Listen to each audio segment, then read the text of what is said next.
Padabog na isinara ang gate sa harap ni Liway at ang kalansing ng trangka ay parang putok ng baril sa gitna ng humahagupit na ulan. Magnanakaw! Huwag na huwag ka nang babalik dito. Ang sigaw ni Mrs. Sandoval ay isang salitang bumaon sa kanyang puso na parang punyal. Magnanakaw. Thief! Napayuko si Liway, hinahayaang tumulo ang malamig na tubig ulan sa kanyang buhok at mukha, kasabay ng sarili niyang mga luha na hindi na niya namalayan. Sa basang semento sa labas ng mansyon, nakakalat ang iilan niyang gamit, 2 luma at basang damit, isang supot ng mga personal na gamit at isang maliit na picture frame na basag na ang salamin, nagpapakita ng nakangiting mukha ng kanyang nanay at tatay. Dahan-dahan siyang lumuhod para damputin ang mga gamit na itinapon sa kanya. Bawat piraso ay tila mas mabigat kaysa dati, pasan-pasan ang bigat ng kasinungalingan at kahihiyan. Ang kwintas. Ang gintong kwintas na nawawala. Hindi niya iyon kinuha. Alam ng Diyos na hindi niya kailanman magagawa iyon. Pero walang naniwala sa kanya. Niyakap niya ang basang supot sa kanyang dibdib. Ang lamig ay tumatagos hanggang sa kanyang mga buto. Wala na siyang matutuluyan. Wala na siyang trabaho. Anong sasabihin niya sa kanyang pamilya sa probinsya na umaasa sa kanya? Sa gitna ng kanyang paghihinagpis, narinig niya ang isang pamilyar na tunog mula sa kanyang bulsa. Nanginginig ang mga kamay na kinuha niya ang luma niyang cellphone. Tumatawag ang agency. Hello? Halos pabulong niyang sagot. Liway, may good news ako sa'yo. Masiglang sabi ng babae sa kabilang linya. Walang kamalay-malay sa kanyang kalagayan. May kliyente na tumanggap sa profile mo. Pamilya, natividad. Kailangan na nila ng kasambahay ngayon din. Kaya mo bang pumunta? Natigilan si Liway. Isang pagkakataon. Agad. Oo po, ma'am. Kaya ko po. Sige, ite-text ko sa'yo ang address. Magmadali ka, ha? Pagkatapos ng tawag, napatingin si Liway sa langit na patuloy sa pagbuhos ng ulan. Ito na ba ang sagot sa kanyang mga dalangin? Isang bagong simula. Mabilis niyang isinilid ang lahat ng kanyang gamit sa supot at tumakbo para maghanap ng masisilungan. Ilang oras ang lumipas, basa pa rin ang laylayan ng kanyang bestida at nanlalamig ang buong katawan. Nakatayo na si Liway sa harap ng isa na namang napakalaking gate. Mas malaki ito kaysa sa gate ng mga Sandoval. Ang mga ilaw mula sa loob ng mansyon ay tila nilalamon ang kadiliman ng gabi. Naramdaman niya muli ang pagliit ng kanyang sarili. Paano kung katulad din sila ni Mrs. Sandoval? Huminga siya ng malalim at pinindot ang doorbell. Isang matikas na lalaki ang nagbukas ng pinto. Mas matangkad ito sa kanya. May maamong mukha at mga matang nagpapakita ng pagod pero kabaitan. Good evening. Ikaw ba si Liway? Tanong nito sa isang malumanay na boses. Oo po, sir. Ngumiti ito ng bahagya. Ako si Ronnie Natividad. Pasok ka. Basang-basa ka sa ulan. Binuksan niya ng maluwag ang pinto para makapasok si Liway. Sa unang pagkakataon, sa buong magdamag, naramdaman ni Liway ang init. Hindi lang mula sa loob ng bahay, kundi mula sa paraan ng pagtrato sa kanya ng lalaki. Sir Ronnie, pasensya na po, nabasa ko po ang sahig ninyo. Nahihiya niyang sabi. Huwag mo nang alalahanin yan. Ang mahalaga ay nakarating ka ng ligtas. Habang pinupunasan ni Liway ang kanyang sarili, isang malamig na boses ang narinig niya mula sa itaas ng engrandeng hagdanan. Kuya, sino yan? Napatingin si Liway sa itaas. Isang magandang babae ang nakatayo roon, nakapamaywang, at ang mga mata nito ay matalim na sinusuri siya mula ulo hanggang paa. Bumaba ito ng hagdan, at sa bawat hakbang niya, tila bumibigat ang hangin sa paligid. Siya si Liway Riza, ang bago nating kasama sa bahay. Pakilala ni Ronnie. Hindi ngumiti si Riza. Tumingin lang ito kay Ronnie, pero sapat lang ang lakas ng boses para marinig ni Liway. Isa na namang magnanakaw, kuya. Hindi ka pa ba natututo? Naramdaman ni Ronnie ang pag-igting ng hangin sa pagitan nila. Ang mga salita ni Riza ay parang yelong tumusok, hindi lang sa pandinig ni Liway, kundi pati na rin sa pasensya niya. Riza, tama na ba? Mahinahon, pero may diin niyang sabi. Lumingon siya sa dalagang nakatayo sa may pintuan, na ngayon ay mas lalong napayuko, tila gustong maging invisible. Nakita niya ang panginginig ng mga balikat nito. Liway, pasensya ka na sa kapatid ko, sabi niya. Sinisikap na maging malumanay ang kanyang boses. Halika, ituturo ko sa'yo ang magiging kwarto mo para makapagpahinga ka na. Hindi na niya hinintay ang sagot ni Riza. Dinala niya si Liway sa isang maliit pero malinis na silid sa likod ng kusina. Dito ang magiging kwarto mo. May sarili kang banyo. Kung may kailangan ka, huwag kang mag-atubiling magsabi. Salamat po, Sir Ronnie. Halos pabulong na sagot ni Liway. Hindi pa rin makatingin ng diretso sa kanya. Pagkasara niya ng pinto ng silid ni Liway, huminga siya ng malalim bago harapin ang bagyong nag-aabang sa sala. Naabutan niya si Riza na nakatayo malapit sa bintana, nakahalukip-kip. Bakit kailangan mong gawin yon, Riza? Tanong niya. Hindi na itinatago ang pagkadismaya. Hindi mo pa nga kilala ang tao, hinusgahan mo na. Humarap ito sa kanya at ang mga mata nito ay nag-aapoy. Hindi na kailangan, kuya. Kitang-kita naman sa itsura niya. At isa pa, lahat sila pare-pareho lang. Pera mo lang ang habol nila. Nakalimutan mo na ba si Manang Elsa? Napabuntong hininga si Ronnie. Si Manang Elsa, ang dati nilang kasambahay na pinagbintangan ni Riza na nagnakaw ng hikaw niya para lang matuklasan pagkatapos ng isang linggo na naiwan lang pala ni Riza sa gym. Pero huli na ang lahat, nasaktan at umalis na si Manang Elsa. Walang ninakaw si Manang Elsa, Riza, at hindi patas na idamay mo si Liway sa mga maling akala mo. Maling akala? Kuya, pinoprotektahan lang kita. Ang kailangan ko ay kapayapaan sa bahay na to, Riza. Hindi gulo. Bigyan mo siya ng pagkakataon para sa akin. Tinalikuran siya ni Riza, isang malinaw na senyales na tapos na ang usapan para sa kanya. Napapailing na lang si Ronnie na umakyat sa kanyang opisina. Heto na naman sila. Paulit-ulit na lang. Kinabukasan, maagang nagising si Ronnie. Pagbaba niya, naamoy niya ang bango ng bagong salang na kape. Sa kusina, naabutan niya si Liway na abala sa paghahanda ng almusal. Ang buong lugar ay malinis na.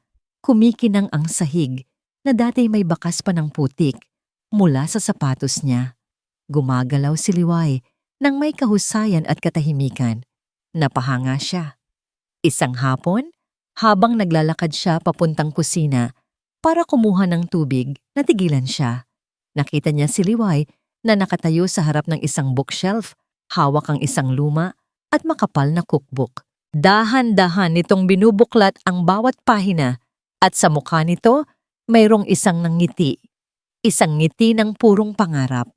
May kinang sa mga mata nito na ngayon niya lang nakita. Hindi lang ito isang simpleng kasambahay, isang babaeng may pangarap. Bigla, isang malakas na tunog ang bumasag sa katahimikan. Aray! Sigaw ni Riza mula sa dining area. Nagmamadaling lumapit si Ronnie at nakita ang natapong kape sa sahig malapit sa paanan ni Riza. Si Liway ay mabilis na kumuha ng basahan. Ano ba yan? Hindi ka man lang nag-iingat. Singhal ni Riza kay Liway.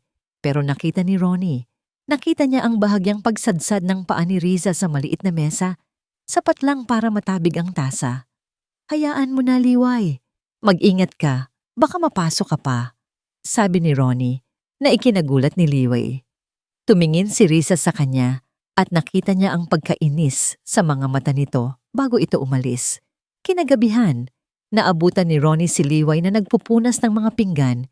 Ito na ang pagkakataon niya. Liway, tawag niya. Po, sir. Kamusta ang pamilya mo sa probinsya? Isang maliit na ngiti ang sumilay sa mga labi nito. Okay naman po sila, sir. Ang bunso ko na lang pong kapatid ang nag-aaral. Biglang lumungkot ang mukha nito. Pero tumigil po muna siya ngayon. Kulang po kasi sa panggastos. Tumango si Ronnie. Iyon na ang pagkakataong hinihintay niya. Liway, kung papayag ka. Simula niya. Nakikita ko kung gaano ka kasipag at kabuting tao. Gusto kong tulungan ng kapatid mo. Ako na ang magpapaaral sa kanya. Isang scholarship hanggang sa makatapos siya. Natigilan si Liway. Ibinitin niya ang pinggan sa ere. Dahan-dahan siyang lumingon at ang mga mata niya ay nanlalaki sa hindi makapaniwalang tingin. Seryoso po kayo, sir? Oo, seryoso ako. At doon, sa harap niya, nagsimulang mamuo ang mga luha sa mga mata ni Liway. Hindi ito luha ng lungkot, kundi luha ng purong pasasalamat. Sunod-sunod itong pumatak sa kanyang pisngi. Sir, hindi ko po alam kung paano magpapasalamat. Umiiyak niyang sabi. Ang makita kang masaya ay sapat na. Sinsero niyang sagot. Mula sa pagitan ng siwang ng pinto ng kusina, nakatayo si Riza. Narinig niya ang lahat. Nakita niya ang mga luha ni Liway at ang ngiti sa mukha ng kanyang kuya. Naramdaman niya ang isang pamilyar na kirot sa kanyang dibdib, isang halo ng selos at galit. Mariin niyang ikinuyom ang kanyang mga kamao.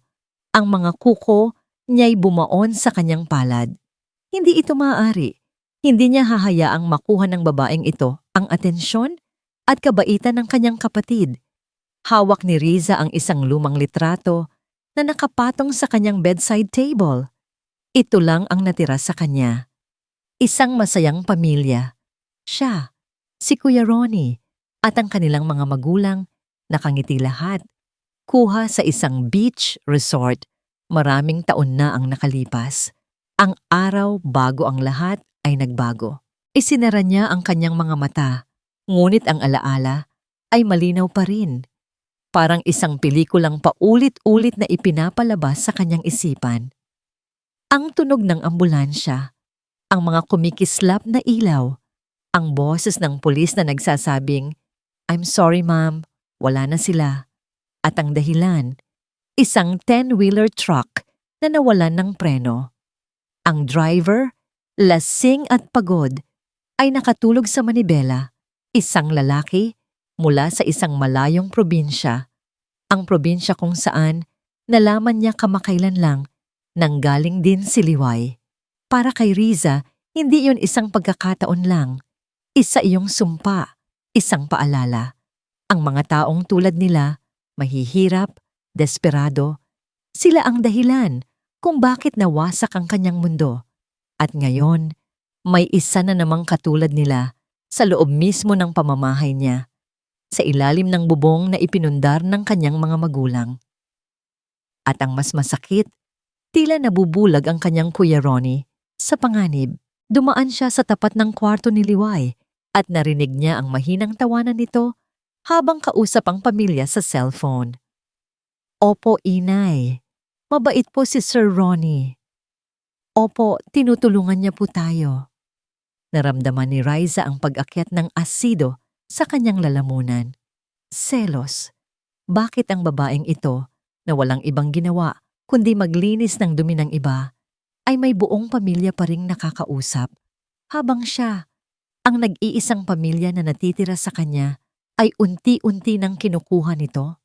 Kinabukasan, habang nag-aayos si Riza ng mga bulaklak sa sala, isang ideya ang pumasok sa kanyang isip. Kinuha niya ang paboritong vase ng kanyang ina, isang mamahaling porselana, at dinala ito malapit sa lugar kung saan nagmamop si Liway. Naghintay siya ng tamang tiyempo. Nang tumalikod si Liway para kunin ang dustpan, bahagya niyang sinagi ang vase gamit ang kanyang siko. Isang malakas na lagabog ang umalingaw-ngaw sa buong kabahayan.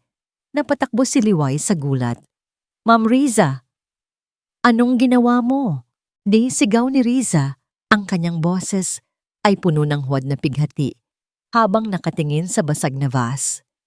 Alam mo ba kung gaano kahalaga yan sa amin? Iyan na lang ang alaala ko kay mama. Pasensya na po ma'am, Hindi ko po sinasadya. Nauutal na, sabi ni Liway. Ang muka ay namumutla. Hindi sinasadya o talagang sinadya mo dahil naiinggit ka? Riza, anong nangyayari dito? Dumating si Ronnie na naalarma ng ingay. Nakita niya ang basag na vase at ang umiiyak na si Liway. Kuya, tinulak niya. Tinulak niya ang vase ni Mama. Sumbong ni Riza, tinuturo si Liway. Tumingin si Ronnie mula kay Riza patungo kay Liway, na ngayon ay umiiling-iling. Ang mga luha ay malayang dumadaloy. Hindi po totoo yan, sir. Hindi ko po magagawa yan. May pag-aalinlangan sa mukha ni Ronnie habang tinitingnan ang eksena. Ngunit may nakita siya. Ang posisyon ng mga piraso ng basag na vase ay masyadong malayo sa lugar kung saan naglilinis si Liway. Naniniwala ko sa kanya, Riza. Mahinahong sabi ni Ronnie. Alam kong hindi niya iyan gagawin. Ang mga salitang iyon ay parang sampal sa mukha ni Riza. Maging ang sarili niyang kapatid ay mas pinaniniwalaan pa ang isang estranghero. Naramdaman niya ang pamilyar na takot. Ang takot na maiwang mag-isa. Bahala kayo. Sigaw niya bago tumakbo paakyat sa kanyang kwarto. Ang puso ay puno ng galit at sakit. Nang gabing iyon, habang nakakulong siya sa kanyang silid, tumunog ang kanyang cellphone. Isang kaibigan. Riza, may party sa Sabado. Sama ka na, please. Matagal ka nang hindi lumalabas. Gusto niyang tumanggi. Pero napagtanto niya, kailangan niyang lumayo. Kailangan niyang makalimot, kahit sandali lang. Sige, walang gana niyang sagot. Pupunta ako. Hindi niya alam na sa pagpayag niyang iyon, isang pintuan ang magbubukas, isang pintuan patungo sa isang mas madilim na plano, kung saan makakatagpo siya ng isang taong magbibigay sa kanya ng armas na matagal na niyang hinahanap para tuluyang wasakin si Liway. Sa mga sumunod na araw, sinikap ni Liway na ilagay ang isang pader sa paligid ng kanyang puso. Isang pader na si Sir Ronnie lang ang nakakabutas nang hindi niya namamalayan. Katulad na lang isang umaga habang nagluluto siya ng agahan. Sa pagmamadali, hindi niya napansin ang hawakan ng mainit na kawali. Aray! Mahina niyang daing at agad na binitiwan ang kawali. Napaso ang gilid ng kanyang palad. Maliit lang, pero mahapdi. Anong nangyari? Ang boses ni Ronnie ay nagmula sa kanyang likuran. Bago pa man siya makasagot, nasa tabi na niya ito. Ang muka ay puno ng pag-aalala. Okay lang po, sir. Napaso lang po ng kaunti. Hindi ito nakinig. Dahan-dahan nitong hinawakan ang kanyang kamay at dinala sa lababo. Pinadaloy ang malamig na tubig sa kanyang balat. Naramdaman ni Liway ang kuryenteng gumapang mula sa hawak nito hanggang sa buong katawan niya. Masyadong malapit, masyadong mabait, masyadong mapanganib para sa kanyang puso. Kailangan mong mag-ingat, sabi nito. Ang boses ay malumanay. Kukuha ako ng gamot. Umalis ito sandali at bumalik na may dalang first aid kit. Sa sobrang ingat, nilagyan nito ng ointment ang kanyang paso. Hindi maalis ni Liway ang kanyang tingin sa seryosong mukha nito, sa paraan ng pagkukunot ng noo nito habang ginagamot siya. Hindi dapat ganito kabilis ang tibok ng puso ko, sabi niya sa sarili. Amo ko siya. Isa lang akong katulong dito. Ayan, sabi ni Ronnie matapos lagyan ng band-aid. Mag-iingat ka na sa susunod, ha? Mahalaga ka dito sa bahay. Ngumiti ito bago umalis. Naiwan si Liway na nakatayo roon, nakatingin sa kanyang kamay. Hindi na ang hapdi ng paso ang nararamdaman niya, kundi ang init na iniwan ng paghawak nito. Samantala, sa isang maingay at magarbong party sa kabilang bahagi ng syudad, si Riza ay walang ibang nararamdaman kundi pagkainip. Hawak niya ang isang baso ng wine, nakikinig sa walang katuturang kwentuhan ng kanyang mga kaibigan. So how's life? Tanong ng isa. Don't ask. Mapait na sagot ni Riza. May bago kaming katulong at pakiramdam ko, sinusubok niya ang pasensya ko araw-araw. Ang malala. Si Kuya, parang nabubulagan sa kanya. Habang nagrereklamo siya, isang lalaki ang lumapit sa kanilang grupo.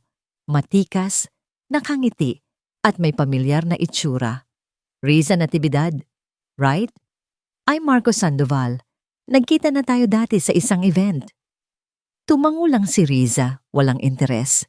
Ngunit nang marinig ni Marco ang pinag-uusapan nila, bigla itong naging interesado.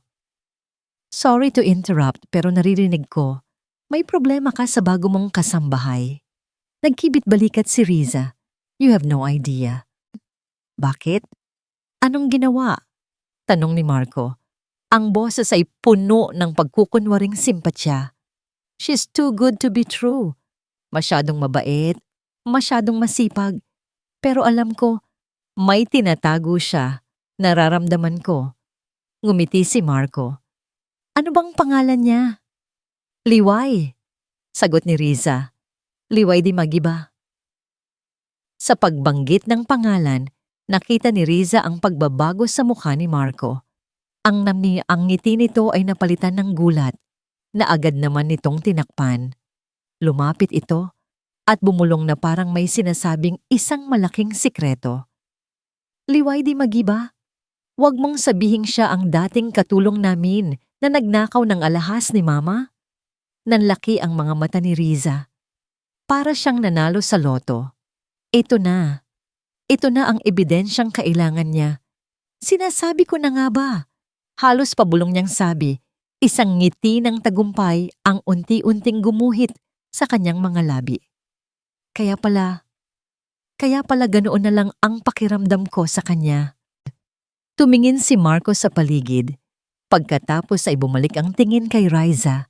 Ang kanyang mga mata ay seryoso na ngayon. Nakita ko kung paano niya paikutin ang kuya mo. Ganyan din siya sa amin noon. Hinawakan niya ang braso ni Riza. Mag-ingat ka sa kanya, Riza. Mapanganib ang mga taong tulad niya. Ngunit hindi takot ang naramdaman ni Riza, kundi pananabik. Sa wakas, may kakampi na siya. Hinigit niya si Marco sa isang mas tahimik na bahagi ng lugar. Tulungan mo ako, Marco. Tulungan mo akong mapaalis siya. Isang tusong ngiti ang sumilay sa mga labi ni Marco. Alam niyang nahulog na ang pain. Kung gusto mo siyang mapaalis, sabi nito sa isang mababang boses, may alam akong paraan. Isang paraan na siguradong hindi na siya mapagkakatiwalaan ni Sir Ronnie. Ang pag-amin ni Marco ay parang gasolinang ibinuhos sa nag-aalab ng galit ni Riza. Sa mga sumunod na araw, isang nakakapanibagong pagbabago ang napansin ni Liway. Si Riza na dati hindi siya tinitingnan o kinakausap ng hindi pa sigaw, ay biglang naging mabait. Liway, pakidala naman nito sa taas. Sasabihin nito, iniaabot ang isang baso ng juice nang walang pagtataray. Liway, salamat sa pagluto ng masarap na hapunan. Sasabihin pa nito minsan. Naguguluhan si Liway, pero masaya siya sa pagbabagong ito. Baka sa wakas, natanggap na rin siya ni Ma'am Riza. Ikinuwento niya ito kay Ronnie isang gabi. Mukhang nagkakamabutihan na kayo ni Riza. Nakangiting sabi ni Ronnie. Sana nga po, sir. Sagot ni Liway, puno ng pag-asa. Ngunit si Ronnie, na mas kilala ang kapatid, ay may nararamdamang kakaiba. Ang biglaang kabaitan ni Riza ay mas nakakabahala kaysa sa dati nitong kasungitan. Para itong katahimikan bago ang isang malakas na bagyo. Hindi niya alam kung gaano siya katama. Sa isipan ni Ronnie, ang pagbabago sa pakikitungo ni Riza kay Liway ay nagbigay daan para mas makita niya ang tunay na Liway, hindi lang bilang isang kasambahay, kundi bilang isang babae. Nakikita niya ang pag-aalaga nito sa mga halaman sa hardin, ang paraan ng pag-awit nito ng mahina habang naglilinis at ang pangarap sa mga mata nito tuwing napag-uusapan ang pagluluto. Unti-unti, nahuhulog ang loob niya. Isang hapon, inabutan niya ito sa kusina. Seryosong nagbabasa ng cookbook na ibinigay niya. Mukhang seryoso ka talaga sa pangarap mo sabi niya. Nagulat si Liway at agad na isinara ang libro. Ay sir, pasensya na po. Nagpapalipas lang po ng oras. Huwag kang humingi ng pasensya para sa isang bagay na nagpapasaya sa'yo. Sabi ni Ronnie, naniniwala ako sa'yo. Balang araw, magkakaroon ka ng sarili mong restaurant. Isang matamis na ngiti ang isinukli ni Liway, isang nangiting nagpatunaw sa puso ni Ronnie. Ngunit sa kabilang dako, ang bitag ay inihahanda na. Isang gabi, tinawagan ni Marco si Riza. Ready na ba? Tanong ni Marco. Anong gagawin natin? Tanong ni Riza. Ang boses ay nanginginig sa pananabik at kaba. Simple lang, ang relo. Ang mamahaling relo ng kuya mo. Yung palagi niyang iniiwan sa bedside table niya. Itatago natin yon sa gamit ni Liway. Paano? Inutusan mo na ba siyang maglinis ng kwarto ni kuya? Oo, simula bukas, siya na ang maglilinis doon. Iyon ang isa sa mga bahagi ng kanyang plano. Ang bigyan si Liway ng access sa mga lugar na dati bawal. Perfect. Bukas, pupunta ako dyan. Magkukunwari akong bibisita sa'yo. Kapag nandoon na si Liway sa kwarto ni kuya, gagawa ako ng paraan para mailagay ang relo sa gamit niya nang hindi niya namamalayan. Kinabukasan, gaya ng napag-usapan, dumating si Marco. Si Riza naman ay naghanda ng kanyang parte. Liway, pwede bang paki-general cleaning naman ang kwarto ni kuya? Medyo maalikabok na kasi. Utos ni Riza sa pinakamabait niyang boses. Sige po, ma'am. Habang si Liway ay abala sa paglilinis sa master's bedroom, si Riza at Marco ay nasa sala. Now's our chance, bulong ni Marco. Umakyat sila ng dahan-dahan. Sumilip si Riza. Nakita niyang nakatalikod si Liway, abala sa pag-aayos ng mga libro. Ito na. Pumasok si Marco sa kwarto, kinuha ang relong nakapatong sa mesa. Samantala, tinawag ni Riza ang pansin ni Liway. Liway, pakikuha naman ako ng basang-basahan please. Opo, ma'am. Pag-alis ni Liway para kumuha ng basahan, mabilis na kumilos si Marco. Pumunta siya sa staff quarters, sa kwarto ni Liway. Alam niya kung saan dapat ilagay. Hindi sa bagong bag nito, kundi sa isang luma at sira-sirang canvas bag na nakasuksok sa ilalim ng kama. Ang bag na dala-dala nito noong unang araw. Doon, mas kapani-paniwala. Isinilid niya ang relo sa isang bulsa ng lumang apron na nakatupi sa loob ng bag. Pagbalik ni Liway sa kwarto ni Ronnie, wala na si Marco. Si Riza na lang ang nandoon, nakangiti. Okay na, Liway. Ako na ang nagpunas. Magpatuloy ka na lang sa ginagawa mo. Walang kamalay-malay si Liway na ang patibong ay nailatag na. Ang kailangan na lang nilang gawin ay maghintay ng tamang tiyempo para isara ito. Nang gabing iyon, pagod na pagod si Liway. Nagpasya siyang maligo bago matulog. Nagdala siya ng malinis na damit at tuwalya sa banyo na katabi ng kanyang silid. Pagkatapos niyang maligo, habang nagpupunas, hindi niya sinasadyang naidulas at nahulog ang tuwalyang nakabalot sa kanyang katawan. Sakto namang sumasakit ang ulo ni Ronnie dahil sa stress sa trabaho. Aakyat sana siya sa kanyang silid para uminom ng gamot, ngunit sa pagmamadali at pagkahilo, nagkamali siya ng pasilyo. Binuksan niya ang pinto ng banyong akala niya ay guest bathroom. Ang pinto ay bumukas at sa isang iglap, ang kanilang mga mundo ay nagbanggaan sa pinakadi-inaasahang paraan. Nakita niya si Liway, ganap na hubad, tulala, at gulat na gulat. Napatigil si Ronnie. Ang isip niya ay nablangko. Ang tanging nag-register lang ay ang imahe ng babaeng nasa harap niya sa isang estado ng kahinaan at pagkagulat na hindi niya kailanman dapat nasaksihan. Ang katahimikan sa loob ng banyo ay mas maingay pa kaysa sa isang pagsabog. Para kay Liway, ang oras ay tumigil. Ang mga mata ni Sir Ronnie, ang mga matang dati, nagbibigay sa kanya ng pakiramdam ng seguridad, ay ngayon ang pinagmumulan ng kanyang matinding kahihiyan. Naramdaman niya ang pag-akyat ng init sa kanyang mukha, kasabay ng panginginig ng kanyang buong katawan. Ang tanging nagawa niya ay sumigaw. Isang sigaw na hindi dahil sa takot, kundi dahil sa pagkabigla at pagkasuklam sa sarili. Ah! Kasabay ng sigaw niya, mabilis niyang pinulot ang tuwalya sa sahig at ipinantakip sa kanyang katawan. Ang sigaw ni Liway ang tila gumising kay Ronnie mula sa kanyang pagkatulala. "Sorry, Liway. Sorry," nauutal niyang sabi. Ang muka ay namumula rin. Sa sobrang pagmamadali at pagkalito, humakbang siya paatras, ngunit hindi niya napansin ang maliit na basahan sa sahig. Na out of balance siya. Ang likod ng kanyang ulo ay tumama ng malakas sa gilid ng pader bago siya bumagsak sa sahig. Isang malakas na kalabog. Pagkatapos, katahimikan. Sir Ronnie. Nawala ang lahat ng kahihiyan sa katawan ni Liway. Napalitan ito ng purong takot. Agad siyang nagsuot ng damit. Nanginginig ang mga kamay habang isinusuot ang duster. Lumuhod siya sa tabi ni Ronnie. "Sir Ronnie, gumising po kayo." Hindi ito gumagalaw. Ang malakas na kalabog at ang naunang sigaw ay umabot sa tenga ni Riza na nasa kanyang kwarto sa itaas. Nangunot ang noo niya.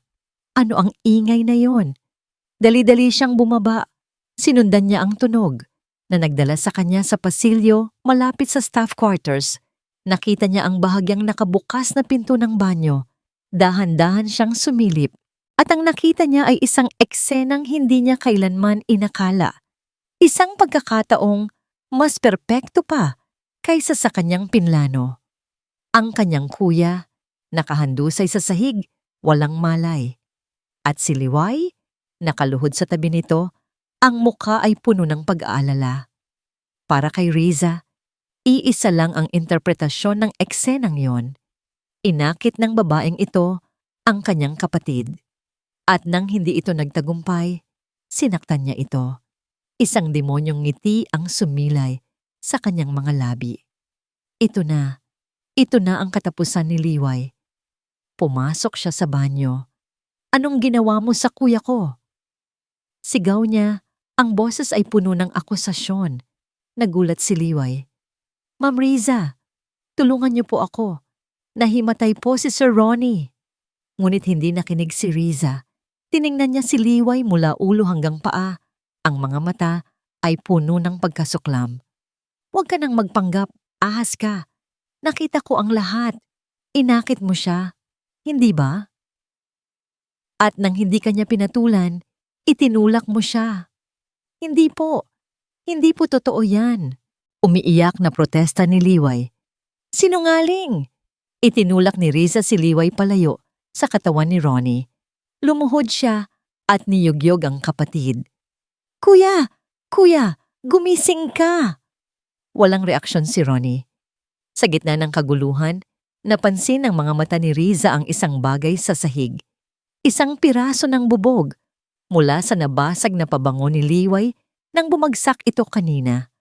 Kumislap ito sa ilalim ng ilaw at isang masama, mapanganib na ideya ang nabuo sa kanyang isipan. Pinulot niya ang matalim na piraso ng bubog. Itinago niya ito sa kanyang palad.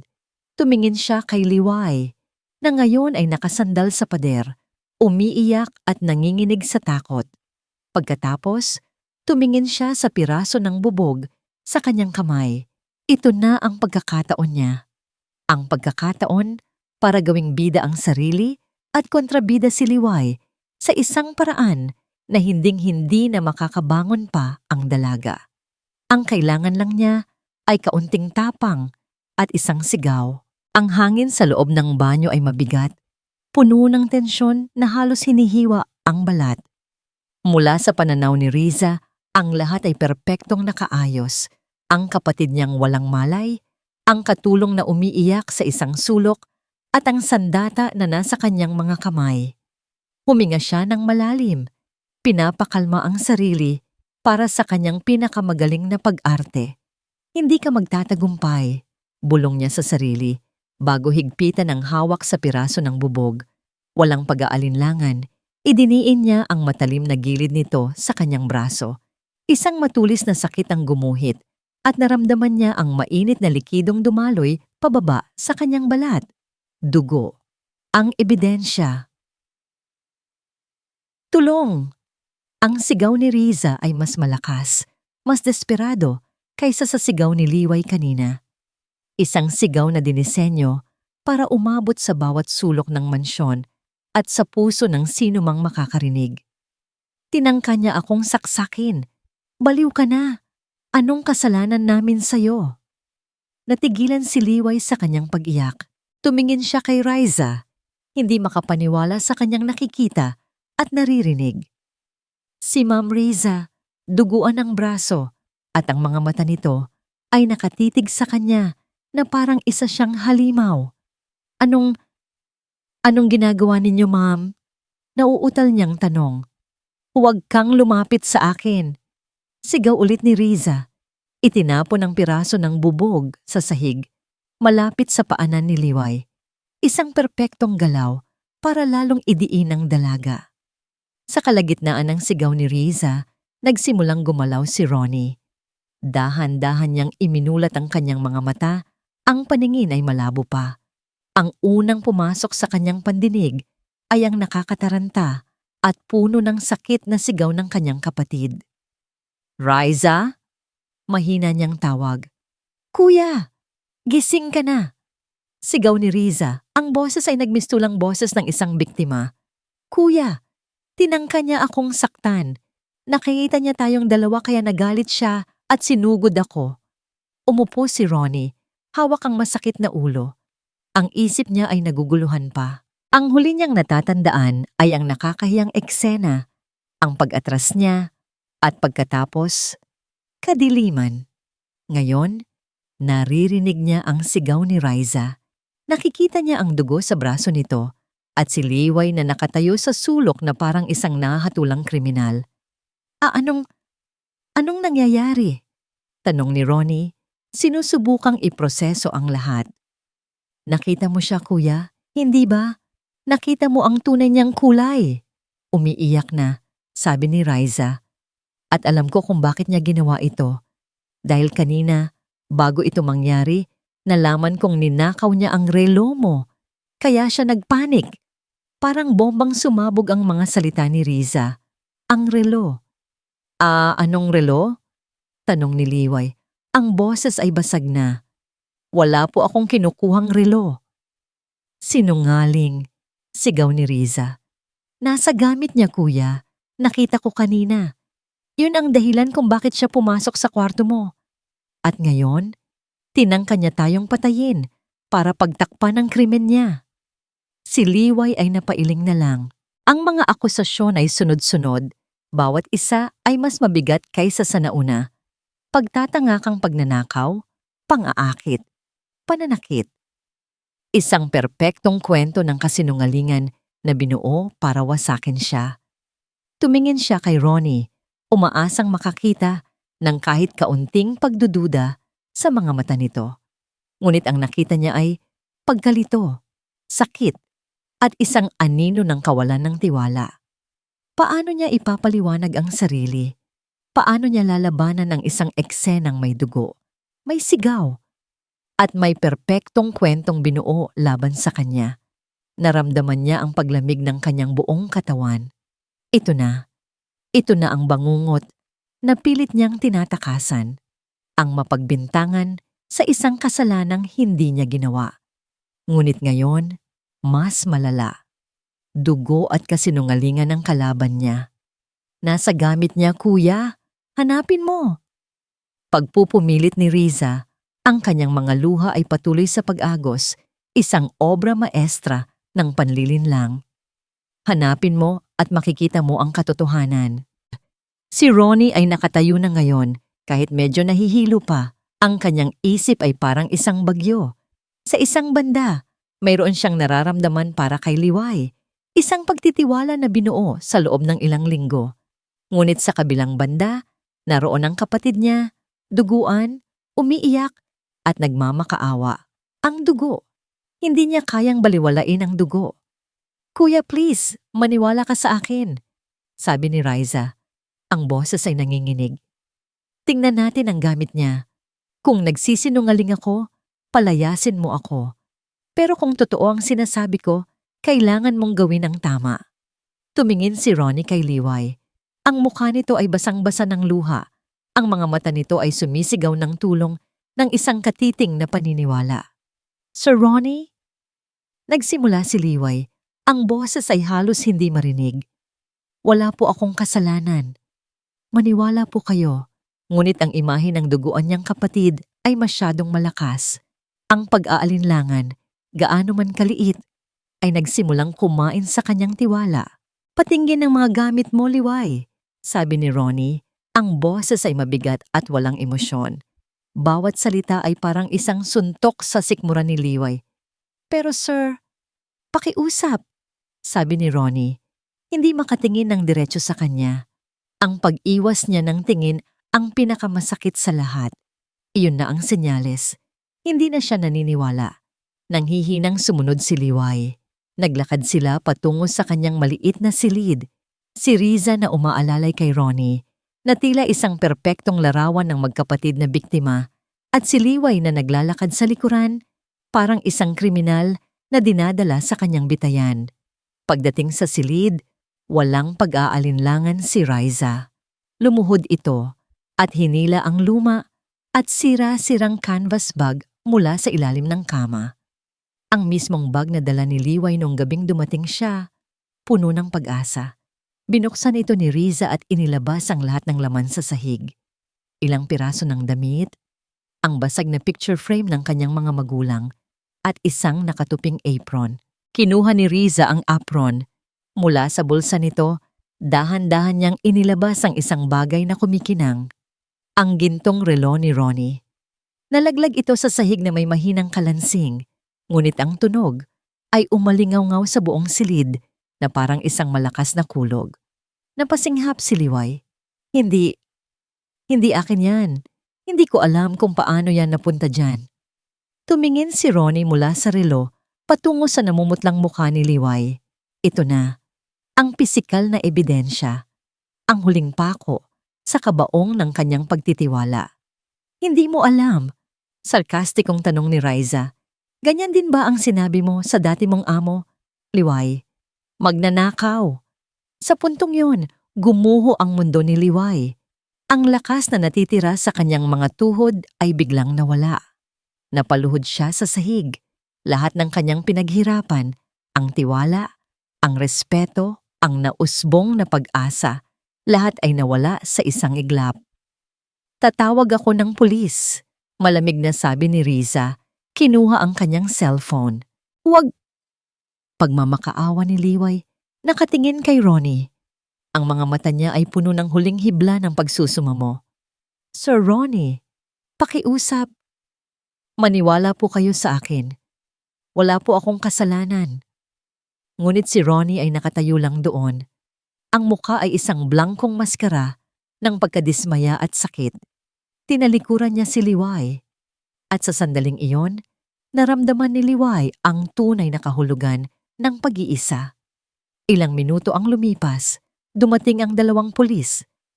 Habang kinakausap nila si Riza, na ngayon ay nagkukwento ng kanyang bersyon na puno ng mga pekeng luha, napansin ni Liway ang kanyang cellphone na nahulog malapit sa pintuan ng banyo kanina. Nanginginig siyang lumuhod para kunin ito. Sa kanyang pag-abot, aksidente niyang nadulas ito. Tumama ito sa sahig at nabasag ang screen. Ano yan? Tanong ng isang pulis. Cellphone ko lang po. Mahinang sagot ni Liway. Habang pinupulot niya ito, hindi niya napansin at walang sinumang nakapansin na sa basag na screen may isang maliit na pulang ilaw na patuloy na kumikislap. Ang ilaw ng voice recorder, isang bagay na nakagawian na niyang i-on kapag kinakabahan, isang leksyon mula sa mapait niyang nakaraan. Isang maliit, kumikislap na pag-asa sa gitna ng ganap na kadiliman. Ang bawat segundo sa loob ng police station ay parang isang oras para kay Liway. Nakaupo siya sa isang malamig na upuang metal, habang ang mga salita ni Riza ay paulit-ulit na tumatakbo sa kanyang isipan. Magnanakaw, sinungaling, ahas, samantala, sa mansyon ng mga natividad, Ang katahimikan ay nakakabingi. Si Riza ay nagpapahinga sa kanyang kwarto matapos gamutin ang kanyang sugat. Isang ngiti ng tagumpay ang nakapinta sa kanyang mukha habang natutulog. Si Ronnie naman ay hindi mapakali. Pabalik-balik siya sa kanyang sala, ang isip ay ginugulo ng mga katanungan. Oo, nandoon ang ebidensya, ang relo, ang dugo, ang testimonya ni Riza. Pero bakit may isang bahagi sa kanya na sumisigaw na mali ang lahat? Naalala niya ang mga mata ni Liway, ang desperasyon, ang sakit. Hindi yun mga mata ng isang taong may kasalanan. Iyon ay mga mata ng isang taong sinaktan. Naglakad siya pabalik sa lugar ng krimen, ang banyo. Doon, sa sahig, nakita niya ang isang bagay na hindi napansin ng lahat kanina sa gitna ng kaguluhan. Ang basag na cellphone ni Liway. Pinulot niya ito. Ang screen ay halos hindi na makita. Ngunit sa pagpindot niya ng side button, umilaw ito ng saglit. At doon niya nakita. Isang notification icon na pamilyar sa kanya. Ang icon ng voice recorder at may nakasulat, Recording in Progress. 34:17, 34 na minuto. Ang recorder ay tumatakbo pa rin. Kinabahan si Ronnie. Dinala niya ang cellphone sa kanyang opisina, kumuha ng headset at maingat na isinaksak ito. Nag-aalala siyang baka mamatay ang baterya anumang oras. Pinindot niya ang play. Ang unang narinig niya ay ang sarili niyang boses. Sorry, Liway. Sorry. Pagkatapos, ang pagbagsak niya. Sinundan ito ng boses ni Liway, puno ng pag-aalala. Sir Ronnie, gumising po kayo. Kasunod nito, ang pagdating ni Riza. Anong ginawa mo sa kuya ko? Pinakinggan ni Ronnie ang buong pag-uusap. Ang bawat salita ay tumatarok sa kanyang puso. Narinig niya ang mga akusasyon ni Riza at ang mga pagtanggi ni Liway. Malinaw na malinaw. Ngunit ang sumunod na bahagi ang yumanig sa kanyang buong pagkatao. May ilang segundong katahimikan sa recording. Pagkatapos, isang mahinang bulong. Ang boses ni Riza, malapit sa microphone ng cellphone. Sa wakas, aalis na rin ang bruhang iyon. Isang malamig na kilabot ang gumapang sa likod ni Ronnie. Iyon ang boses ng kapatid niya. Ngunit may kasama itong kasamaan na hindi niya kailanman naririnig. Pagkatapos, narinig niya ang isang tunog. Ang tunog ng isang bagay na matalim na humihiwa sa balat. At ang sigaw. Ang peke at puno ng pag-arte na sigaw ni Riza. Ah! Tulong! Halos masuka si Ronnie. Hindi ito maaari. Ngunit hindi pa doon natapos. Matapos ang sigawan at ang pagdating ng mga pulis, narinig niya ang pag-alis nila. Ilang minuto ng katahimikan at pagkatapos, ang tunog ng pag-dial sa telepono. Ang boses ni Riza ulit. Hello, Marco? Marco? Ang apelyido ba nito ay Sandoval? Success! Narinig niyang sabi ni Riza, may halong pagmamalaki. It worked perfectly. Paniwalang paniwala si kuya. Ang galing ko, di ba? Pati yung paghiwa ko sa sarili ko parang patotoo. Isang tawa ang narinig ni Ronnie mula sa kabilang linya. Ang boses ni Marco. Sabi ko sa'yo basta't may dugo, laging may maniniwala. Paano yung relo? Nailagay mo ng maayos. Nahanap agad. Grabe, para kaming nanonood ng sine. Kawawang Liway. Hinding-hindi na siya makakabalik dito. At hinding-hindi na malalaman ni Kuya na ikaw pala talaga ang nagnakaw ng alahas ni mama mo noon. Binitawan ni Ronnie ang headset. Napasandal siya sa kanyang upuan. Ang paghinga ay mabigat. Ang buong katotohanan. Mas masahol, mas madumi, kaysa sa kanyang inakala. Hindi lang si Riza, may kasabwat siya. Ang lalaking siya mismong sumira sa buhay ni Liway noon pa man. Isang klase ng galit na hindi pa niya naramdaman kailanman ang bumalot sa kanya. Galit sa sarili dahil sa kanyang katangahan. Galit kay Riza para sa kanyang kalupitan. Hindi na siya nagsayang ng oras. Kinuha niya ang kanyang susi ng kotse at ang cellphone sa ni Liway. Kailangan niyang itama ang kanyang pagkakamali. Kailangan niyang iligtas si Liway. Pagdating niya sa labas ng kwarto ni Riza, huminto siya sandali. Kumatok siya. Nang bumukas ang pinto, nakita niya si Riza na may ngiti sa labi. "Kuya, bakit?" Itinaas ni Ronnie ang cellphone ni Liway. Ang mukha niya ay walang emosyon, ngunit ang mga mata niya ay nag-aapoy. "Riza," sabi niya sa isang boses na malamig na parang yelo, "kailangan nating mag-usap." Mabilis na kumilos si Ronnie.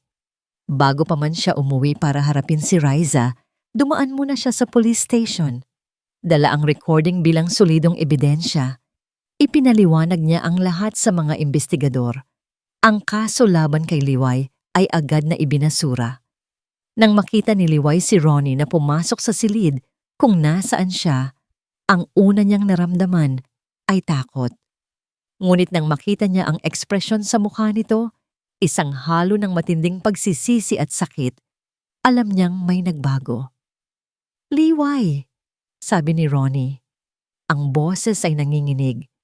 "Patawarin mo ako." Lumapit ito at, sa harap ng mga pulis, ikinuwento nito ang lahat ng nalaman niya. Ipinakita nito ang katibayan. Nang mga sandaling iyon, habang pinapakinggan ni Liway ang boses ni Riza sa recording, hindi galit ang naramdaman niya, kundi isang nakakapanghina na lungkot. "Patawarin mo ako dahil nagduda ako sa iyo," sabi ni Ronnie. Ang mga luha ay nagsimula nang mamuo sa kanyang mga mata. "Patawarin mo ako dahil naging bulag ako. Ako dapat ang nagprotekta sa iyo, pero ako pa ang nagtulak sa iyo sa kapahamakan," umiling si Liway. "Sir Ronnie, wala po kayong kasalanan. Halika na, Liway. Iuuwi na kita at haharapin natin si Riza ng magkasama." Ang biyahe pabalik sa mansyon ay tahimik.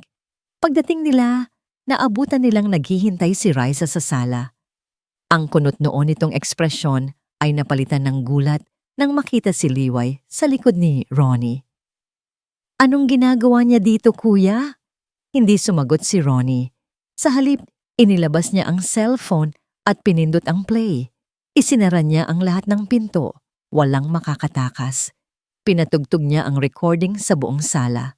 Ang bawat salita, bawat bulong, bawat tawa ni Riza at Marco ay umalingaw-ngaw sa apat na sulok ng silid. Sa simula, si Riza ay matapang pa. Gawa-gawa lang yan, edited yan. Ngunit habang tumatagal ang recording, habang naririnig niya ang sarili niyang boses na ikinukwento ang bawat detalye ng kanyang masamang plano, unti-unti siyang nanghina. Ang kulay sa kanyang mukha ay nawala. Ang kanyang mga mata ay nanlaki sa takot. Nang matapos ang recording, isang nakakabinging katahimikan ang pumuno sa silid. "Bakit, Riza?" Basag ni Ronnie sa katahimikan. Ang boses ay puno ng sakit. "Bakit mo ginawa ito?" At doon, bumigay si Riza. Ang maskara ng katapangan ay nabasag at ang babaeng puno ng sugat at takot sa loob ay lumabas. "Dahil inaagaw niya kayo sa akin." Humagulgol siya. "Simula nang dumating siya, nagbago na kayo. Siya na lang lagi ang napapansin niyo. Siya na ang mahalaga. Paano naman ako, kuya? Ako na lang ang natitira sa'yo. Tayo na lang ang natitira sa isa't isa. Natakot akong iwan mo rin ako, katulad ng ginawa nila mama at papa." Ang mga salitang yon, sa wakas, ay ang totoong katotohanan. Hindi galit ang nagudyok sa kanya, kundi isang malalim at nakakaparalisang takot. Lumuhod si Riza sa sahig, ang katawan ay nanginginig sa tindi ng kanyang pag-iyak. "Patawarin mo ako, kuya. Patawarin mo ako." Tumingin si Ronnie kay Liway. Naghihintay siya ng senyales. Ano man ang sabihin ni Liway, iyon ang gagawin niya. Kung gusto niyang ipakulong si Riza, gagawin niya. Ngunit si Liway, habang nakatingin sa kaawa-awang kalagayan ni Riza, ay walang nakitang halimaw. Ang nakita niya ay isang taong nasasaktan, katulad niya. Dahan-dahan siyang lumapit kay Riza. Lumuhod siya para magpantay sila. "Ma'am Riza, Mahina niyang sabi. Nag-angat ng tingin si Riza. Ang mukha ay basang-basa ng luha at sipon. Inabot ni Liway ang kanyang kamay at hinawakan ang kamay ni Riza. Pinapatawad ko na po kayo. Nagulat si Riza. Bakit? Pagkatapos ng lahat ng ginawa ko sa'yo? Dahil alam ko po kung ano ang pakiramdam ng mag-isa at masaktan. Sabi ni Liway, isang butil ng luha ang pumatak mula sa kanyang mata.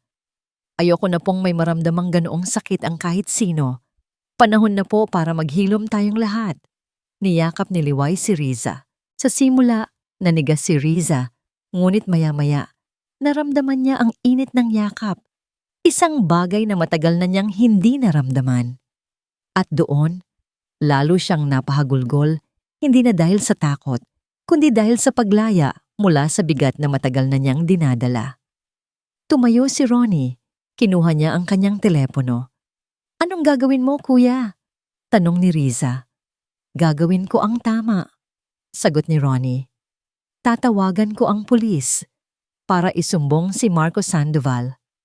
Isang buwan ang lumipas. Si Marco Sandoval ay nahaharap sa kaso. Si Riza naman ay nagsimula na sa kanyang unang therapy session. Nakaupo siya sa tapat ng isang bintana. Pinapanood ang paglubog ng araw. Sa unang pagkakataon sa loob ng maraming taon, hindi kadiliman ang nakikita niya, kundi ang pag-asa ng isang bagong umaga. Makalipas ang 2 taon, ang hangin ay hindi na amoy, kasinungalingan o takot. Amoy ito ng bagong lutong adobo, sinangag, at sariwang bulaklak. Nakatayo si Liway sa harap ng isang maliit at kaaya-ayang kainan. Sa itaas, isang kahoy na signboard ang nakasabit kung saan nakaukit ang mga salitang, "Ang kusina ni Liway." Handa ka na ba, Mrs. Natividad? Isang pamilyar at mapagmahal na boses ang bumulong sa kanyang tainga. Lumingon si Liway at sinalubong siya ng nangiti ng kanyang asawa, si Ronnie. Hinawakan nito ang kanyang kamay at pinisil ito ng marahan. Kinakabahan ako. Pag-amin ni Liway. Huwag kang kabahan. Matagal mo itong pinangarap. At ngayon, nandito na. Ngayon ang grand opening ng kanyang maliit na restaurant. Isang pangarap na binuo mula sa mga luha, pinatatag ng pagpapatawad at tinupad ng pag-ibig. Hoy lovebirds, mamaya na yan. Tulungan niyo muna ako dito sa mga bulaklak. Isang masiglang boses ang pumutol sa kanilang sandali. Si Riza, suot ang isang simpleng bestida at isang tunay na ngiti, ay abala sa pag-aayos ng mga dekorasyon. Wala na ang anino ng pait sa kanyang mga mata. Napalitan ito ng liwanag. Ang ganda ng ayos mo, Riza. Salamat. Sinserong sabi ni Liway. Sus, wala yon. Para sa paborito kong hipag at chef. Sagot ni Riza. Sabay kindat. Sa loob ng 2 taon, sa tulong ng therapy at ng walang sawang suporta ng kanyang kuya at ni Liway, unti-unti siyang naghilom. Natutunan niyang patawarin ang nakaraan, patawarin ang sarili, at buksan muli ang puso niya. Sila ni Liway ngayon ay hindi na magkaaway, kundi tunay na magkapatid. Biglang may yumakap sa bewang ni Liway mula sa likod. Ate, congratulations! Lina! Masayang sabi ni Liway, hinarap ang kanyang bunsong kapatid. Si Lina, na dati isang pangarap lang na makatapos ng pag-aaral, ay isa ng magaling na college student, salamat sa scholarship na sinimulan ni Ronnie noon. Sabi ko sa'yo ate ikaw ang pinakamagaling na magluto sa buong mundo. Nagsimula nang dumating ang mga bisita, na puno ng tawanan at masayang kwentuhan ang maliit na lugar. Habang abala si Liway sa pag-aasikaso sa mga panauhin, hinila siya ni Ronnie sa isang tahimik na sulok. Tingnan mo sila! Bulong ni Ronnie, habang pinapanood nila si Riza at Lina na masayang nag-uusap. Tingnan mo ang pamilyang binuo natin. Tumingin si Liway sa paligid. Nakita niya ang kanyang mga kaibigan, ang kanyang pamilya, at ang mga taong minamahal niya. Lahat ay nagtipon dahil sa kanya. Salamat, Ronnie, sabi niya. Ang mga mata ay nangingilid sa luha ng kaligayahan. Salamat sa paniniwala mo sa akin. Kahit noong ako mismo ay hindi na naniniwala sa sarili ko. Hinaplos ni Ronnie ang kanyang pisngi. Hindi ako ang dapat pasalamatan. Ikaw, ang iyong kabutihan, ang iyong katatagan, ang iyong puso na puno ng pagpapatawad. Ikaw ang nagbago sa aming lahat. Mahal na mahal kita, Mrs. Natividad. Dagdag pa nito. Mahal na mahal din kita, Mr. Natividad. Sa ilalim ng hapon na papalubog, hinalikan ni Ronnie si Liway. Isang halik na naglalaman ng lahat ng kanilang pinagdaanan. Ang sakit, ang pag-asa, ang paghilom, at ang wagas na pag-ibig. Tumingin si Liway sa signboard ng kanyang restaurant, ang kusina ni Liway. Hindi lang ito isang restaurant, isa itong simbolo. Isang patunay na kahit gaano kadilim ang pinanggalingan, ang liwanag ng katotohanan at kabutihan ay palaging mananaig. Na ang bawat puso, gaano man kasugat, ay may kakayahang maghilom at magmahal muli. At sa kusinang yon, sa gitna ng kanyang mga pangarap na natupad, nahanap ni Liway ang kanyang tunay na tahanan,